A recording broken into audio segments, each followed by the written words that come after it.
Assalamualaikum, selamat datang di channel Hakul Yakin.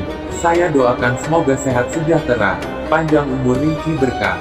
Selamat menunaikan ibadah puasa Ramadan 1444 Hijriah. Dalam sebuah hadits daripada Aisyah R.A. katanya, aku sedang duduk bersila di dalam rumah. Tiba-tiba Rasulullah SAW datang dan masuk sambil memberi salam kepadaku. Aku segera bangun karena menghormati dan memuliakannya sebagaimana kebiasaanku di waktu baginda masuk ke dalam rumah. Nabi SAW bersabda, duduklah di tempat duduk, tidak usahlah berdiri, wahai Ummul Mukminin. Maka Rasulullah SAW duduk sambil meletakkan kepalanya di pangkuanku, lalu baginda berbaring dan tertidur. Maka aku hilangkan uban pada janggutnya, dan aku dapat 19 rambut yang sudah putih.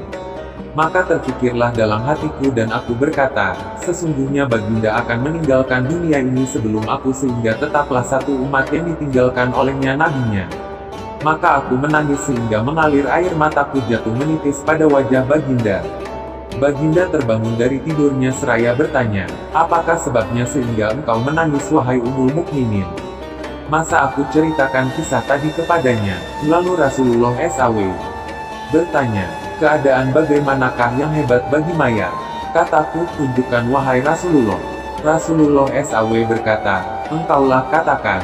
Jawab Aisyah R.A. Tidak ada keadaan lebih hebat bagi mayat ketika keluarnya mayat dari rumahnya di mana anak-anaknya sama-sama bersedih hati di belakangnya. Mereka sama-sama berkata, aduhai ayah, aduhai ibu. Ayahnya pula mengatakan, aduhai anak. Rasulullah SAW bertanya lagi, itu juga termasuk hebat. Maka, manakah lagi yang lebih hebat daripada itu? Jawab Aisyah R.A. Tidak ada hal yang lebih hebat daripada mayat ketika ia diletakkan ke dalam liang lahat dan ditimbuni tanah ke atasnya. Kaum kerabat semuanya kembali. Begitu pula dengan anak-anak dan para kekasihnya semuanya kembali. Mereka menyerahkan kepada Allah beserta dengan segala amal perbuatannya. Rasulullah SAW bertanya lagi, adakah lagi yang lebih hebat daripada itu? Jawab Aisyah, hanya Allah dan Rasulnya saja yang lebih tahu. Maka bersabda Rasulullah SAW, wahai Aisyah, sesungguhnya sehebat-hebat keadaan mayat ialah ketika orang yang memandikan masuk ke rumahnya untuk memandikannya. Maka, keluarlah cincin di masa remaja dari jari-jarinya dan ia melepaskan pakaian pengantin dari badannya. Bagi para pemimpin dan fuqaha, sama melepaskan serban dari kepalanya untuk dimandikan. Dikala itu rohnya memanggil, ketika ia melihat mayat dalam keadaan telanjang dengan suara yang seluruh makhluk mendengar kecuali jin dan manusia yang tidak mendengar. Maka berkata roh, wahai orang yang memandikan, aku minta kepadamu karena Allah, melepaskanlah pakaianku dengan perlahan-lahan sebab di saat ini aku berehat dari kesakitan sakaratul maut.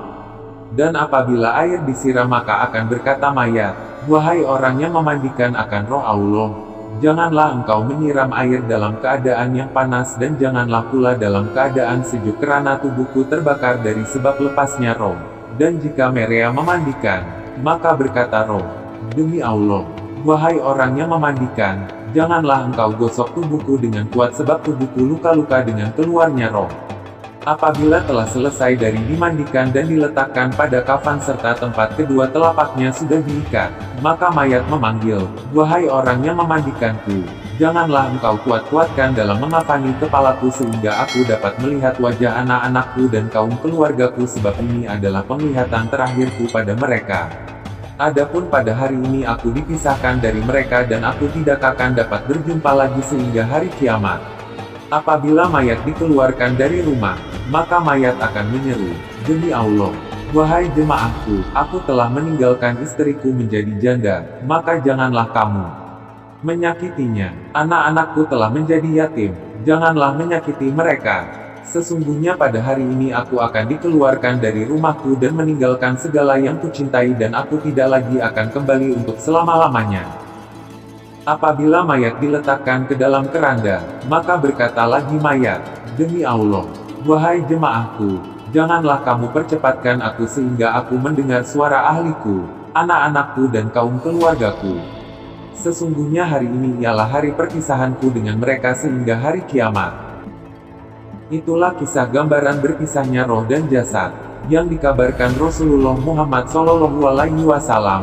Semoga kita semua dapatkan keadaan husnul hatimah. Amin. Wassalam.